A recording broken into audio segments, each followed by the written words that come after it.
Doctor اسرار احمد ایک مشہور پاکستانی اسلامی عالم تھے جنہوں نے اسلامی علوم، تفسیر، حدیث اور فقہ کے شعبوں میں اہم کردار ادا کیا۔ انہوں نے مختلف مذہبی اداروں میں تدریس اور تحقیق کی اور اسلامی تعلیمات کی وسیع فہم کو فروغ دیا۔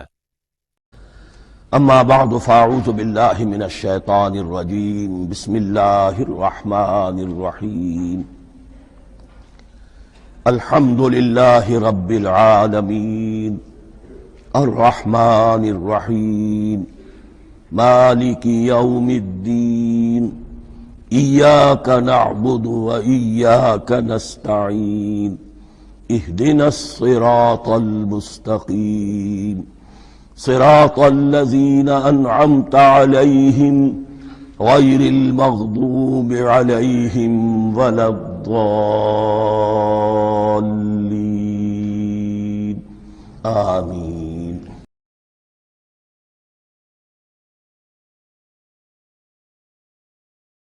کے نام سے ابتدا کر رہا ہوں۔ ابھی میں نے سورہ فاتحہ کی تلاوت کی اور آپ نے سماعت فرمائی۔ یہ سورہ مبارکہ مصحف کے اعتبار سے تو پہلی سورت ہے ہی، سب کو معلوم ہے، لیکن یہ بھی نوٹ کر لیجئے کہ یہ نزول کے اعتبار سے بھی سب سے پہلی مکمل سورت جو حضور پر نازل ہوئی وہ یہی ہے۔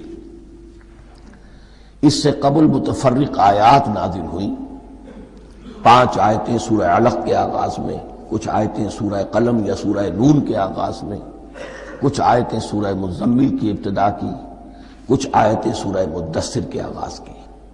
5ویں وحی تقریباً اس پر اجماع ہے کہ یہ سورۃ الفاتحہ کی ہے اور یہ مکمل سورت ہے جو حضور پر نازل ہوئی۔ سورۃ الفاتحہ کے معنی ہوئے افتتاحی سورت، فتح یفتح کے معنی ہے کھولنا، مفتاح کنجی کو کہتے ہیں، چابی کو۔ تو یہ اوپننگ سورہ آف دی قرآن، قرآن حکیم کی افتتاحی صورت۔ ویسے جیسا کہ میں تعارف قرآن کے ضمن میں عرض کر چکا ہوں، عربوں کا یہ مزاج تھا کہ جس چیز سے انہیں خصوصی محبت ہوتی تھی اس کے بہت سے نام رکھتے تھے۔ اس کے بھی بہت سے نام ہیں۔ سورۃ الفاتحہ سب سے عام ہے، لیکن الکافیہ، الشافیہ، ام القرآن، اساس القرآن، کم سے کم یہ 4 نام تو میں سمجھتا ہوں کہ ہر مسلمان کو مزید معلوم ہونے چاہیے، اور بھی بہت سے نام۔ اس سورہ مبارکہ کی بالاتفاق و بالاجماع 7 آیتیں ہیں، اگرچہ ان کی ترتیب میں کچھ اختلاف ہے۔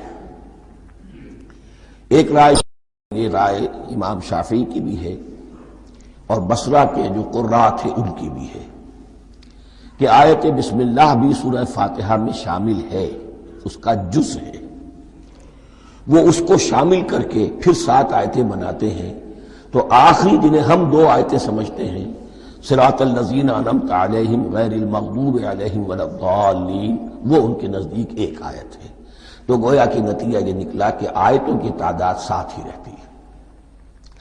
امام ابو حنیفہ رحمۃ اللہ علیہ کا موقف اور کوفے کے جو قراء تھے ان کا بھی موقف یہ ہے کہ آیت بسم اللہ نہ سورہ فاتحہ کا جز ہے نہ کسی اور سورت کا جز ہے، سوائے ایک مقام پر جہاں حضرت سلیمان علیہ السلام کا خط جو ہے نقل ہوا ہے، جنہوں نے ملکہ سبا کو لکھا تھا، انہ من سلیمان و انہ بسم اللہ الرحمن الرحیم۔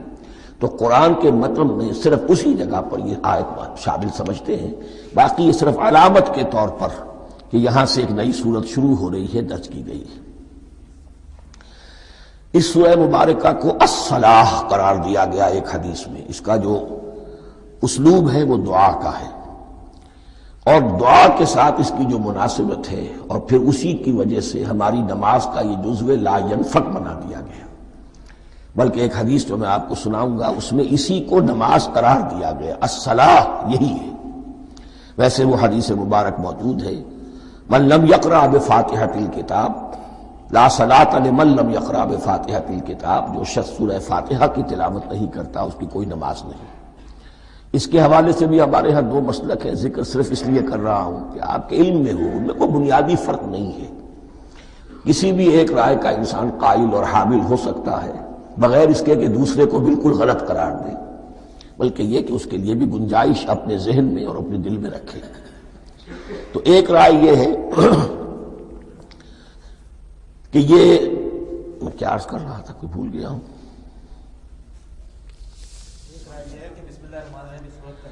جی، اور دوسری آیت یہ ہے کہ اس کا حصہ نہیں ہے. اسی اعتبار سے یہ کہ یہ سورہ مبارکہ نماز میں پڑھی جانی ضروری ہے. لا صلاۃ لمن لم یقرأ بفاتحۃ الکتاب. البتہ یہ اختلاف ہے، یہ بات جو میں ذکر کر رہا تھا جو ذہن سے نکل گئی، کہ آیا مقتدی جو ہے امام کے پیچھے کھڑا ہو کر جب نماز پڑھ رہا ہو تو کیا اس صورت میں بھی اس کے لیے لازم ہے کہ سورہ فاتحہ پڑھے؟ اس میں دو رائے ہو گئی، بلکہ تین. ایک رائے انتہائی ہے اور وہ فقہ حنفی کی طرف منسوب ہے کہ اگر آپ امام کے پیچھے مقتدی کی حیثیت سے نماز پڑھ رہے تو کسی بھی رکعت میں آپ سورہ فاتحہ نہیں پڑھیں گے. ایک دوسری بالکل برعکس رائے ہے، وہ امام شافعی رحمۃ اللہ علیہ کی ہے کہ ہر حالت میں چاہے امام جہری رکعت پڑھا رہا ہو جس میں وہ بلند آواز سے سورہ فاتحہ پڑھ رہا ہو، اور چاہے وہ سری رکعت ہو، ہر حالت میں مقتدی کو بھی پڑھنی ہے. ایک تیسری رائے بین بین ہے، وہ امام مالک کی ہے رحمۃ اللہ علیہ، کہ جو سری رکعت ہے جس میں کہ امام بھی خاموشی سے پڑھ رہا ہے، مقتدیوں کو بھی پڑھنی چاہیے. جو جہری رکعت ہے جس میں کہ امام بلند آواز سے پڑھ رہا ہے، اس میں مقتدیوں کو خاموش رہ کر پوری توجہ جو ہے سننے پر صرف کر دینی چاہیے. اذا قرئ القرآن فاستمعوا له وانصتوا. جب قرآن پڑھا جا رہا ہو تو پوری توجہ اس کے پڑھنے پر مرکوز کر دو اور خود خاموش رہو. میرے اپنی رائے میں یہ تیسری رائے سب سے زیادہ صائب ہے اور اس میں کسی طرح کی بھی کوئی پیچیدگی پیدا نہیں ہوتی. بہرحال اس سورہ مبارکہ کا جو اسلوب ہے میں نے عرض کیا دعائیہ ہے. البتہ قرآن مجید کے علم اور حکمت کے اعتبار سے، اس کے فلسفے کے اعتبار سے ایک بات سمجھ لینی چاہیے. قرآن کا فلسفہ یہ ہے کہ بنیادی ہدایت ہر انسان کے دل میں موجود ہے بالقوہ، پوٹینشلی. یہ جو قرآن مجید یا اللہ کی کتابیں نازل ہوتی ہیں یہ انہیں ایکٹیویٹ کرتی ہیں، وہ اندر کی جو ڈورمنٹ کانشسنس ہے، خوابیدہ شعور جو ہے اسے بیدار کر کے اور پھر یہ کہ اسے اجاگر کرتی ہیں. ہر سلیم الفطرت انسان اور سلیم العقل انسان، دو سلامتی شرط ہیں. سلیم الفطرت، نیچر پرورٹڈ نہ ہو، فطرت مسخ نہ ہو گئی ہو، عقل سلیم ہو. ان دونوں چیزوں کا نتیجہ یہ نکلتا ہے کہ وہ انسان از خود، بغیر کسی وحی کی رہنمائی کے، بغیر کسی نبی کی تعلیم کے سے استفادہ کیے ہوئے از خود بھی کچھ حقائق تک پہنچ جاتا ہے. اور وہ حقائق کیا ہے؟ نمبر ایک یہ کہ اس کائنات کا ایک خالق ہے اور وہ ایک ہے، اور وہ تمام صفات کمال سے متصف ہے. نمبر دو یہ کہ انسان کی زندگی صرف یہ زندگی نہیں ہے بلکہ ایک اور زندگی ہے کہ جس میں اس زندگی کے اعمال کے نتائج برآمد ہوں گے. یہ دو باتیں، اس کی زیادہ وضاحت کے ساتھ جو ہے اس کا تذکرہ آئے گا سورہ لقمان میں، جہاں حضرت لقمان کی شخصیت کا تذکرہ ہے. لیکن یہاں صرف یہ بات سمجھ لیجئے کہ قرآن کا فلسفہ یہ ہے کہ ہر انسان میں، ہر فرد نوع بشر میں جو اپنی ولادت کے وقت مسلم ہوتا ہے، حضور کی حدیث ہے کل مولود یولد علی الفطرہ ابواہ یحودانہ او ینصرانہ او یمجسانہ. ہر بچہ نوع انسانی کا فطرت اسلام پر پیدا ہوتا ہے، وہ فطرت کے اندر وہ ہدایت ودیت ہے. اب اگر وہ فطرت بس نہیں ہوئی اور عقل جو ہے وہ صحیح رخ پر کام کر رہی ہے تو ان دو حقائق تک وہ انسان خود پہنچ جائے گا. لیکن ان دونوں حقائق تک پہنچنے کے بعد اب وہ دست بستہ دعا کرے گا کہ اے رب اب مزید ہدایت تو مجھے عطا فرما. ایک تو یہ کہ میں کیا کروں کیا نہ کروں، میری عقل اس میں ٹھوکر کھا سکتی ہے. میں کسی اچھی چیز کو بری سمجھ سکتا ہوں، کسی بری کو اچھی سمجھ سکتا ہوں. تو مجھے صحیح راستہ، صحیح راہ ہدایت پر چلا. یہ دعا ہے جو انسان کرتا ہے جبکہ وہ ایمان باللہ اور ایمان بالآخرہ تک خود پہنچ چکا ہوتا ہے اور یہ سمجھتا ہے کہ صحیح زندگی کا رخ یہی ہے کہ جس رب کو میں نے پہچانا ہے کہ وہ اس کائنات کا خالق ہے اور مالک ہے اور رب ہے، میں اس کی بندگی کروں، اس کی اطاعت کروں، اس کا حکم مانوں، اس کے راستے پر چلوں، لیکن وہ راستہ کون سا ہے؟ اس کے لیے پھر دست بدعا ہوتا ہے کہ پروردگار تو میری رہنمائی فرما۔ یہ مقام ہے کہ جہاں آپ سمجھ لیجئے اپنے آپ کو بھی آج اس جگہ پر تصور کرتے ہوئے پھر اس سورہ مبارکہ کو پڑھیے کہ آپ اس مقام پر اللہ کے فضل و کرم سے پہنچ چکے ہیں کہ اللہ کو آپ نے پہچان لیا اور اس کی توحید کو جان لیا، اس کی جملہ صفات کمال سے آپ واقف ہو گئے۔ آپ یہ بھی جان گئے کہ بڑھ کر اس کے حضور میں حاضر ہونا ہے اور وہ حساب کتاب لے گا۔ پھر آپ نے یہ عہد بھی کر لیا کہ اب زندگی گزارنی ہے اس رب کی بندگی میں، اسی کی فرما برداری میں۔ اب یہاں کھڑے ہو کر آپ پوچھتے ہیں کہ اللہ مجھے وہ تفصیلی ہدایت عطا فرما، ایسا نہ ہو کہ کبھی میں کسی راستے پر چلتا ہوا کسی پگڈنڈی پر مڑ جاؤں اور وہ تھوڑی سی جو ڈیویشن ہو میرے راستے کی وہ میری عاقبت کو برباد کر دے۔ یک لحظہ غافل گشتم و صد سال راہم دور شد، اس لیے کہ ہوتا یہی ہے سیدھے راستے سے ذرا سی کوئی پگڈنڈی جو ہے تھوڑے سے اینگل پر نکلی ہے، لیکن جب چلتے جائیں گے آپ تو جتنے آگے بڑھیں گے اس پر، اس راہ صراط مستقیم سے آپ اتنے ہی زیادہ دور ہوتے چلے جائیں گے۔ یہ ہے قرآن مجید کی حکمت اور فلسفے کے اعتبار سے اس سورہ مبارکہ کا مقام۔ اب آئیے ہم بسم اللہ کرتے ہیں۔ بسم اللہ الرحمن الرحیم، شروع کرتا ہوں میں اللہ کے نام سے جو رحمان اور رحیم ہے۔ اس پر کچھ گفتگو ہو چکی ہے تعارف قرآن کے ضمن میں کہ رحمان اور رحیم دو نام ہیں کہ جو رحمت کے مادے سے نکلتے ہیں۔ رحمان میں اللہ تعالیٰ کی رحمت کا جوش، ہیجانی کیفیت، طوفانی کیفیت، اور رحیم میں اللہ تعالیٰ کی رحمت کا دوام اور تسلسل۔ یہ دونوں کیفیات اللہ کی رحمت میں بیک وقت موجود ہیں، جس کا ہم تصور نہیں کر سکتے۔ ہم سمندر کو دیکھتے ہیں، متلاطم سمندر ہے، اس میں ہیجان ہے، طوفان ہے۔ دریا کو دیکھتے ہیں کہ وہ سکون کے ساتھ چل رہا ہے، خاموشی سے چل رہا ہے، بہہ رہا ہے، بس تسلسل کے ساتھ بہہ رہا ہے۔ ہم ان دونوں کیفیات کو علیحدہ علیحدہ دیکھتے ہیں تو ہمارا ذہن ان دونوں کو بیک وقت اس کا تصور نہیں کر سکتا، تخیل ممکن نہیں۔ لیکن اللہ کی رحمت کی یہ دونوں شانیں مستقلاً ہر وقت موجود ہیں، بیک وقت، اسی لیے ان دونوں کے درمیان کہیں حرف عطف نہیں آئے گا۔ بسم اللہ الرحمن الرحیم، الحمدللہ رب العالمین۔ کل حمد، اور حمد کو ذہن میں رکھ لیجئے، حمد مساوی ہے تعریف جمع شکر۔ عام طور پر ترجموں میں ایک لفظ لایا جاتا ہے، کل تعریف اللہ کے لیے، یہ کافی نہیں ہے۔ تعریف آپ کسی شے کی کر سکتے ہیں جس میں کوئی حسن ہے، خوبی ہے، کسی بھی اعتبار سے، خواہ آپ کو اس کے حسن و خوبی سے کوئی فائدہ حاصل نہیں ہو رہا۔ ایک پھول ہے، بہت خوبصورت ہے، بس ٹھیک ہے، خوبصورت ہے، آپ نے کہا، تعریف کر دی۔ شکر کرتے ہیں آپ اس شے کا جس سے آپ کو کوئی فائدہ پہنچا ہو، استفادہ ہوا ہو، آپ کی کوئی ضرورت پوری ہوئی ہو، آپ کی کوئی مشکل رفع ہوئی ہو۔ اور آپ دیکھیں گے کہ حمد میں یہ شکر کا پہلو غالب ہے۔ جتنی بھی دعائیں ہیں حضور سے منقول، شکر کے مقام پر وہاں حمد آتا ہے۔ بھوک لگی ہوئی تھی، کھانا کھایا، الحمدللہ الذی اطعمنی وسقانی۔ اب یہاں دیکھیے ترجمہ تعریف نہیں، شکر ہے اس اللہ کا جس نے مجھے کھلایا اور پلایا۔ آپ بیت الخلاء سے باہر آئے، نجاستیں آپ سے دور ہو گئیں، طبیعت میں انشراح ہوا، الحمدللہ الذی اذھب عنی الاذی وعافانی۔ وہ شکر ہے اس اللہ کا جس نے اذیت بخش چیزیں مجھ سے دور کر دیں اور مجھے عافیت بخشی۔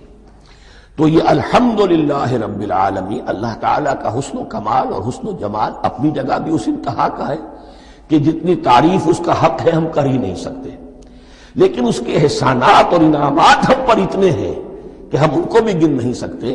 لہذا ایک ہی احصاء ہم نے کر دیا الف لام کے ساتھ، الحمدللہ رب العالمین۔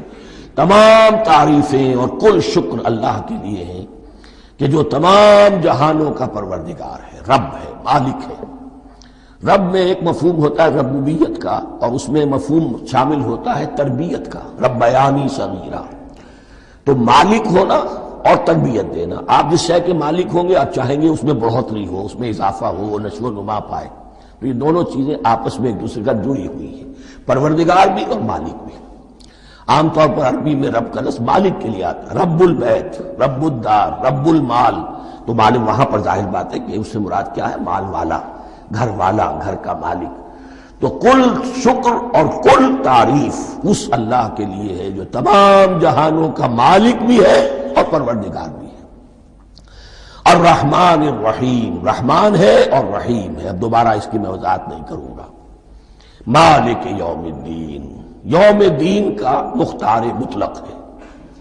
دین عربی زبان میں کہتے ہیں بدلے کو، دناہم کما دانو کما تدینو تدانو، یہ کہاوت ہے۔ جیسے اردو میں ہم کہتے ہیں جیسا کرو گے ویسا بھرو گے، کما تدینو تدانو، تو یہ ہے بدلہ۔ اس کا بنیادی مفہوم جو ہے وہ بدلہ ہے۔ تو بدلے کا ایک دن ہے جس دن فیصلہ ہوگا کہ کون کیا کما کر لایا ہے اور اسے کیا بدلہ ملنا چاہیے۔ آیا اس کا برائیوں کا پلڑا بھاری ہے کہ اسے سزا ملنی چاہیے، یا اس کی حسنات اور نیکیوں کا پلڑا بھاری ہے کہ اسے جزا ملنی چاہیے، اس کا انعام اور اکرام کے ساتھ معاملہ کیا جانا چاہیے۔ وہ ایک دن ہے، اسے ہم یوم القیامہ کہتے ہیں۔ اور لیکن اصل بات جو یہاں کہی گئی، یعنی ایک جملے میں 3 باتوں کا اعتراف ہو رہا ہے۔ بعث بعد الموت، ایک دن آئے گا کہ ہم مرنے کے بعد تمام انسان اٹھا لیے جائیں گے۔ پھر حساب و کتاب، پھر اللہ کے ہاں حاضری ہوگی اور حساب کتاب ہوگا۔ اور تیسرا یہ کہ اس حساب کتاب کے دن کا مختار مطلق اللہ ہے، یعنی کسی اور کو اپنے ذہن میں سہارا بنا کر آپ زندگی گزاریں کہ وہ مجھے چھڑا لے گا، یا وہ ہستی جو ہے اتنی زوردار ہے کہ وہ مجھے بچا لے گی، اس سے اپنے دل کو، اپنے ذہن کو بالکل پاک کر لیجئے۔ مالک یوم الدین، ایک دوسری جگہ پر قرآن میں آیا ہے، اس روز کوئی پکارنے والا پکارے گا لمن الملک اليوم للہ الواحد القہار، آج کے دن کس کا اختیار مطلق ہے؟ اور پھر کہا جائے گا اللہ کے لیے الواحد قہار، جو پوری طرح چھایا ہوا ہے، بس تولی ہے۔ تو مالک یوم الدین، جو جزا و سزا کے دن کا مالک ہے۔ اب یہاں سے کلام ایک رخ بدل رہا ہے۔ ابھی تک تو یہ غائبانہ انداز میں کلام ہو رہا ہے، اللہ سے خطاب نہیں آیا اس میں ابھی۔ الحمدللہ رب العالمین الرحمن الرحیم مالک یوم الدین۔ اب خطاب ہے ایاک نعبد و ایاک نستعین، ہم صرف تیری ہی بندگی کرتے ہیں اور کریں گے، اور ہم صرف تجھ ہی سے مدد مانگتے ہیں اور مانگیں گے۔ یہ ترجمہ میں کیوں کر رہا ہوں کہ یہ فعل مضارع ہے۔ عربی زبان میں فعل مضارع حال اور مستقبل دونوں کو کور کرتا ہے۔ کا جو ہے مفعول فاعلی جو ہے، مفعول جو ہے اس میں ضمیر مفعولی، اسے پہلے لا کر حشر کا مضمون پیدا ہو گیا۔ ہم تیری بندگی کرتے ہیں نہیں، ہم تیری ہی بندگی کرتے ہیں اور کریں گے۔ حال میں ترجمہ کیجئے تو یہ اظہار حال ہے، اور مستقبل میں ترجمہ کیجئے تو یہ ایک عہد ہے، قول و قرار ہے، بہت بڑا معاہدہ ہے۔ وَإِيَّاكَ نَسْتَعِينُ، اور صرف تجھ ہی سے مدد مانگتے ہیں اور مانگیں گے۔ اس میں بھی حال کا ترجمہ اظہار حال، اللہ کرے کہ واقعی ہمارا حال وہی ہو، جب ہم یہ الفاظ کہتے ہیں تو واقعتاً ہم اس پر پورے اتر رہے ہوں کہ اسی کی بندگی کر رہے ہوں اور اسی سے ساری استعانت اور استمداد کر رہے ہیں۔ جہاں تک مستقبل کا تعلق ہے وہ پھر ایک عہد ہے، اہدنا الصراط المستقیم۔ یہ مقام وہ آ گیا کہ یہاں تک تو اے پروردگار ہم پہنچ گئے، تیرے فضل سے، تیرے کرم سے۔ فطرت سلیمہ بھی تیری عطا کردہ تھی، عقل سلیم بھی تیری ودیعت کردہ تھی، ان دونوں کی روشنی سے ہم یہاں تک تو پہنچ گئے۔ اب ہماری جو ضرورت ہے، احتیاج ہے، وہ کیا ہے؟ اہدنا الصراط المستقیم، ہدایت بخش ہمیں سیدھے راستے کی۔ یہاں 2 باتیں سمجھ لیجئے۔ انفرادی سطح پر انسان کے لیے نہ معلوم کتنے مرحلے آتے ہیں ہر روز کہ جس میں وہ ایک ٹھٹک کر کھڑا ہو جاتا ہے، یہ کروں یا یہ کروں۔ 2 آلٹرنیٹو سامنے آ رہے ہیں، فیصلہ کرنا مشکل ہو رہا ہے۔ قدم قدم پر ہدایت کی ضرورت ہے۔ اور اجتماعی طور پر نوع انسانی 3 بڑے بڑے تمدنی مسائل میں واقعہ یہ ہے کہ تسلیم کر لیا جانا چاہیے کہ عقل انسانی اس کو راستہ نہیں دکھا سکتی۔ عام معاشرتی سطح پر مرد اور عورت کے درمیان حقوق اور اختیارات کا کیا توازن ہو، ناممکن ہے، انسان طے نہیں کر سکتا۔ انسان یا مرد ہے یا عورت ہے۔ عورت سوچے گی اپنے جذبات کا، اپنے خیالات کا لحاظ رکھے گی، مرد کے جذبات و احساسات کا اس کا کوئی تصور ہی ممکن نہیں۔ مرد سوچے گا اسے اپنے احساسات معلوم ہے، لیکن یہ کہ عورت کے احساسات سے وہ نابلد ہے، ان کو محسوس کر ہی نہیں سکتا، لا محالہ وہ اپنے بارے میں وہ جو بھی نظام بنائے گا اس میں وہ اپنی بالادستی رکھے گا۔ وہ تو ایک ہی ہستی ہو سکتی ہے کہ جو دونوں کی خالق ہے، مرد کی بھی عورت کی بھی، اور اس کو دونوں سے محبت ہے، دونوں کا خیر خواہ ہے، دونوں کا رب ہے، دونوں کو پروان چڑھانا چاہتا ہے۔ اسی طرح فرد اور معاشرہ یا ریاست، حکومت اور ریاست ہمیشہ یہ چاہتی ہے کہ سارے اختیارات ہمارے ہاتھ میں آ جائیں، ٹوٹلیٹیرین سوسائٹی ہو، بس ہم حکم دیں اور لوگ اس پر چلیں۔ افراد یہ چاہتے نہیں، ہمیں آزادی ہونی چاہیے۔ اب آپ دیکھیے کہ دنیا میں کتنے جھگڑے چلتے ہیں اسی پر، فریڈم فریڈم فریڈم۔ وہ فریڈم واقعتاً اپنی جگہ پر ایک شے ہے، افراد کی آزادی ہونی چاہیے، لیکن افراد کی آزادی اتنی نہ ہو جائے کہ وہ مادر پدر آزاد ہو جائے، کوئی قانون، کوئی قاعدہ، کوئی اخلاقی کوئی حدود اور قیود جو ہے ان کا پابند نہ رہے۔ تو اب کہاں ہے وہ نقطہ اعتدال کہ جس میں انسان کی انفرادی آزادی، انفرادی اختیار اور ادھر اجتماعی مصلحتیں جو ہیں ان کو بیلنس کیا جا سکے؟ انسان طے نہیں کر سکتا، صرف اللہ ہی اس کے لیے نظام دے سکتا ہے۔ تیسرا مسئلہ ہے سرمایہ اور محنت، اس میں کیا توازن ہو؟ سرمایہ اور محنت دونوں مل کر کچھ بنا رہے ہیں، کچھ پروڈیوس کر رہے ہیں۔ اب اس میں نفع جو ہوا ہے اس میں سرمایہ کا کتنا حصہ ہونا چاہیے اور لیبر کا کتنا ہونا چاہیے، کون طے کر سکتا ہے؟ اس کے لیے بھی کہ ایسا نہ ہو کہ سرمایہ داری جو ہے آکاش بیل بن کر پورے معاشرے پر چھا جائے، اور غریب بیچارہ، مزدور بیچارہ، کاشتکار بیچارہ وہ گویا کہ چکی کے دو پارٹوں میں پس کر رہ جائے، اس کی کوئی حیثیت نہ رہ جائے۔ لیکن یہ کہ دوسری طرف اگر یہ کہ مزدور کا جو حق ہے اس سے زیادہ اس کو دے دیا جائے تو سرمایہ جو ہے وہ سکڑ جائے گا، شائی ہو جائے گا، وہ پھر میدان میں نہیں آئے گا۔ کیا کیا جائے؟ کون سا نقطہ عدل و اعتدال ہے؟ یہ تین مسائل ایسے ہیں، اہدنا الصراط المستقیم۔ تو یوں سمجھیے کہ ایک جو بنیادی ہدایت تھی، ایک اللہ کو پہچان لینا، یہ جان لینا کہ کل حسن و جمال اور تمام انعام و اکرام کا منبع اس کی ذات ہے، وہ رحمان ہے اور رحیم ہے، اور یہ جان لینا کہ مرنے کے بعد جی اٹھنا ہے، حساب کتاب ہے، فیصلہ ہوگا جزا و سزا کا، اور مختار مطلق اس دن کا اللہ ہے۔ پھر یہ عہد کر لینا ایاک نعبد و ایاک نستعین۔ اس کے بعد دعا، پروردگار ہمیں ہدایت پر قائم رکھ، ہماری ہدایت میں اضافہ فرما۔ اس ہدایت کے لفظ کو سمجھ لیجئے، بنیادی ہدایت، تفصیلی ہدایت، قدم قدم پر ہدایت، ہدایت پر ہدایت۔ والذین اہتدوا زادہم ہدی، جو لوگ ہدایت کے راستے پر آتے ہیں اللہ ان کی ہدایت میں اضافہ کرتا ہے۔ تو یہ قدم قدم پر ہمیں ہدایت کی ضرورت ہے اور مرحلہ وار ضرورت ہے۔ ہدایت اس کو بھی کہتے ہیں کہ کسی نے آپ سے کوئی پتہ پوچھا، آپ نے کہا ادھر جانا، پھر دوسری گلی میں مڑنا، پھر جانا دو تین لائٹیں چلے جانا، پھر مڑنا، وغیرہ وغیرہ، یہ بھی ہدایت ہے، نظری طور پر آپ نے بتایا ہے۔ ایک ہدایت یہ ہوئی کہ بھائی میں چلتا ہوں آپ کے ساتھ، میں آپ کو وہاں تک پہنچا دوں گا تاکہ آپ کو دقت نہ ہو، آپ نے منزل تک پہنچا دیا۔ ان دونوں کے درمیان، یہ تو میں نے ایک فرد کی مثال دی ہے، اللہ اور بندے کے درمیان نہ معلوم کتنے مراحل ہیں ہدایت کے۔ تو کسی وقت بھی انسان اپنے آپ کو ہدایت خداوندی سے مستغنا نہیں سمجھ سکتا، اور نہیں تو پروردگار جو ہدایت دی ہے اس پر ہدایت پر قائم رکھ۔ کیا پتہ شیطان کا کوئی حملہ، کیا پتہ ہمارے نفس کی کوئی شرارت کسی ایسے رخ پر ہمیں ڈال دے کہ اب تک کی ساری کمائی بھی ضائع ہو جائے۔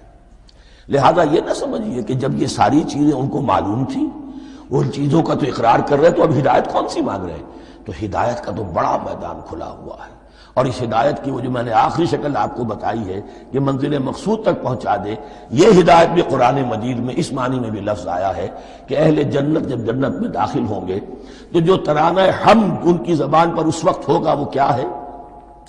الحمدللہ الذی ہدانا لہذا وما کننا لنہتدی لولا ان ہدانا اللہ۔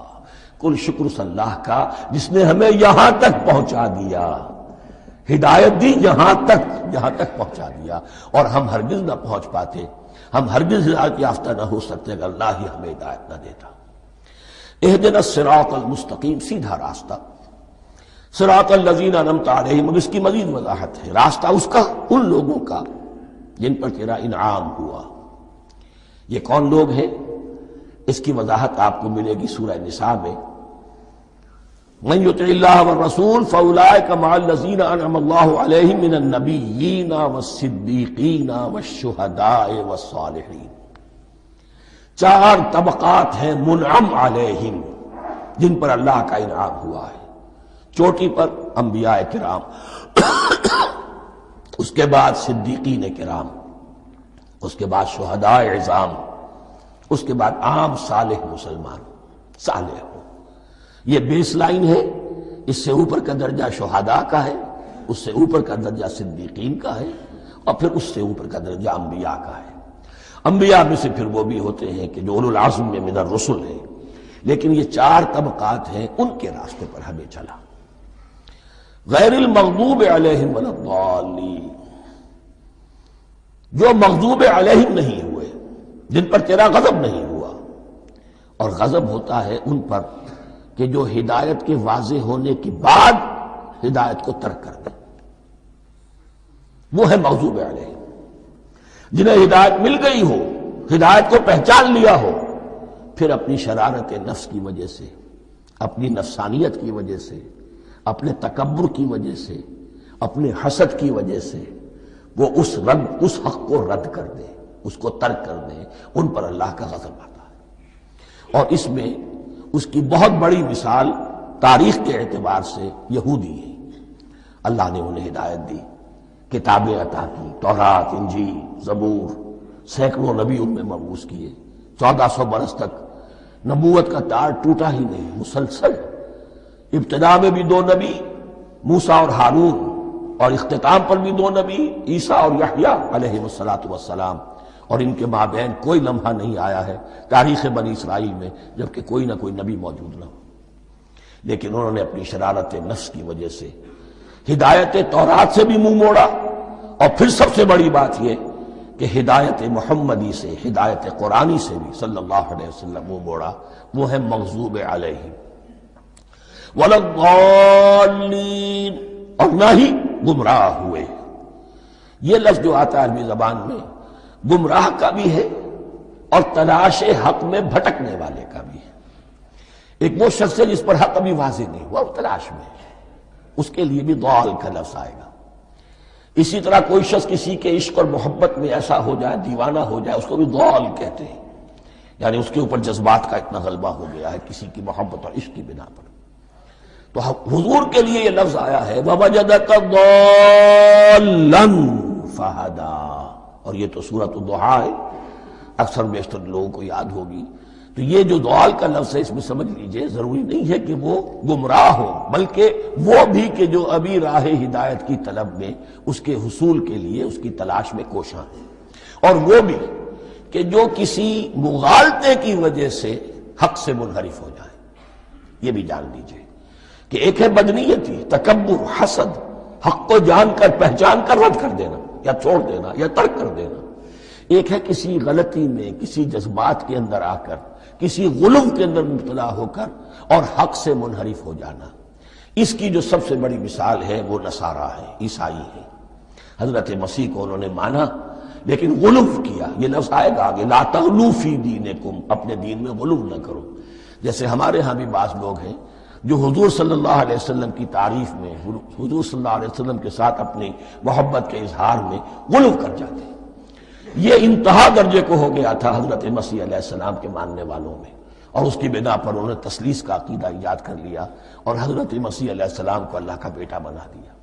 تو اس کی سب سے بڑی مثال ضالین کی اس اعتبار سے کہ ہدایت پانے کے بعد کسی بدنیتی سے نہیں بلکہ کسی اچھے جذبے میں غلو کی وجہ سے، رسول سے محبت کرنا تو اچھا جذبہ ہے لیکن یہ محبت بھی ایک حد میں رہنی چاہیے۔ غلو کرے گی تو ظاہر بات ہے کہ اس کے بعد وہ گمراہی کی طرف لے جائے گی۔ یہ ہے اس سورہ مبارکہ کا ترجمہ، اور اس کے بعد آخر میں آمین کہنا یہ مسنون بھی ہے، کہنا چاہیے۔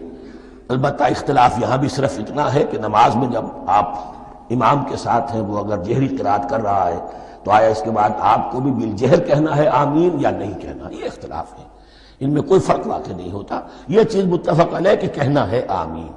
بلکہ یہ آمین تو یہودیوں میں ہے، یہ آمین جو ہے یہ عیسائیوں میں بھی ہے، ان کی بھی جو پریئر لارڈس پریئر ہے اس کے بعد آمین، وہ آمین کہتے ہیں، وہ فرق وہ لفظ ایک ہی ہے، اس لیے کہ عبرانی زبان اور عربی زبان یا تو ہم یہ کہہ سکتے ہیں کہ دونوں بہنیں ہیں، کوئی ایک مشترک زبان تھی ان کی ماں جس کی یہ دو بیٹیاں ہیں، اور یا یہ کہنا پڑے گا کہ عربی زبان کی ماں جو ہے وہ عبرانی زبان ہے۔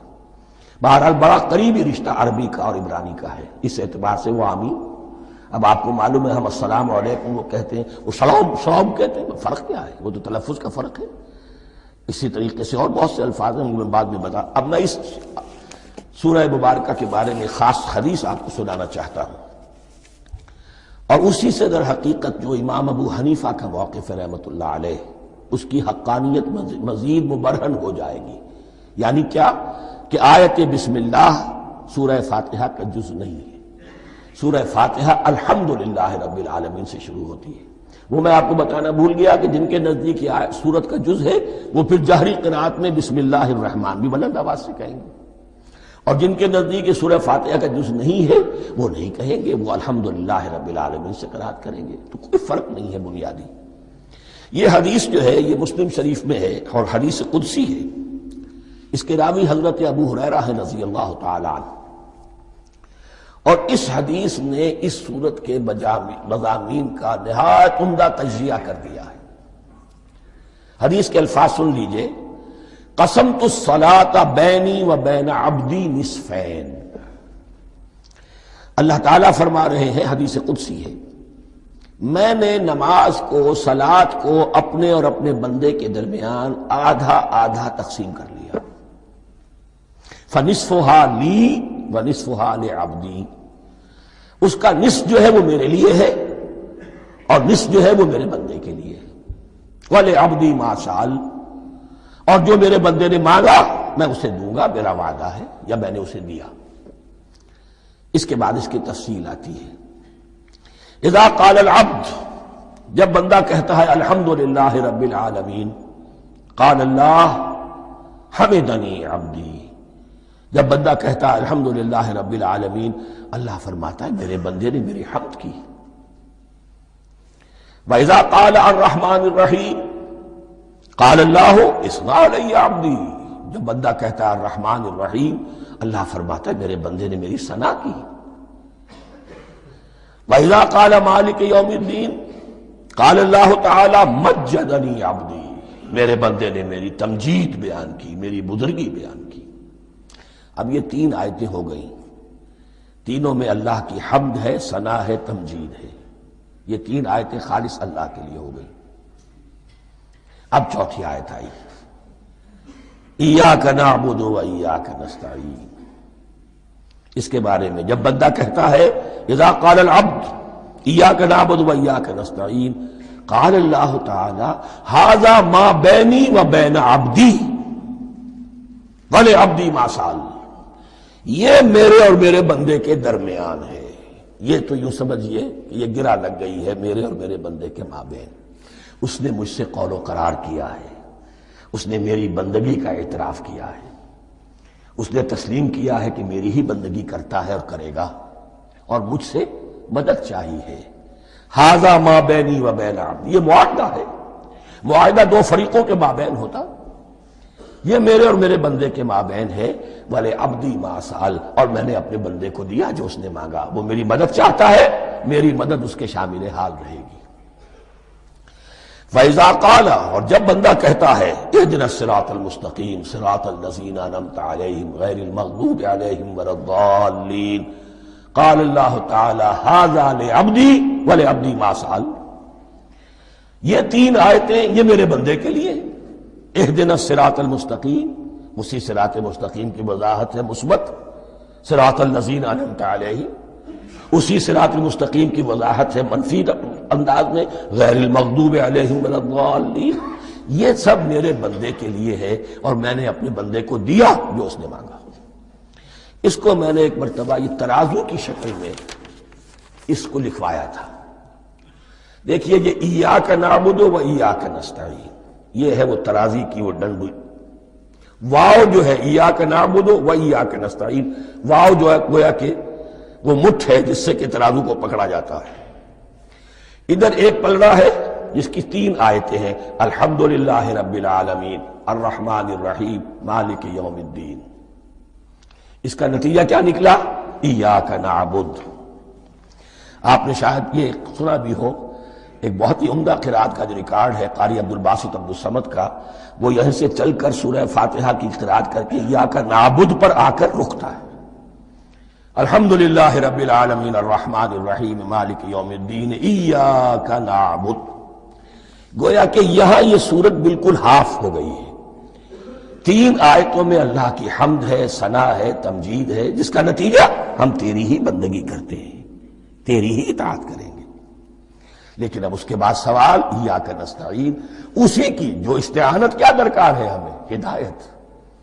ہدایت سب سے بڑی استعانت ہے، ہدایت ہی تو سب سے بڑی مدد ہے۔ اہدنا الصراط المستقیم صراط الذین انعمت علیہم غیر المغضوب علیہم ولا الضالین۔ یہ ایاک نستعین کے حکم کے ساتھ یہ 3 آیتیں آ گئیں، اہدنا الصراط المستقیم صراط الذین انعمت علیہم غیر المغضوب علیہم ولا الضالین۔ قسمت الصلاة بینی و بین عبدی نصفین فنصفها لی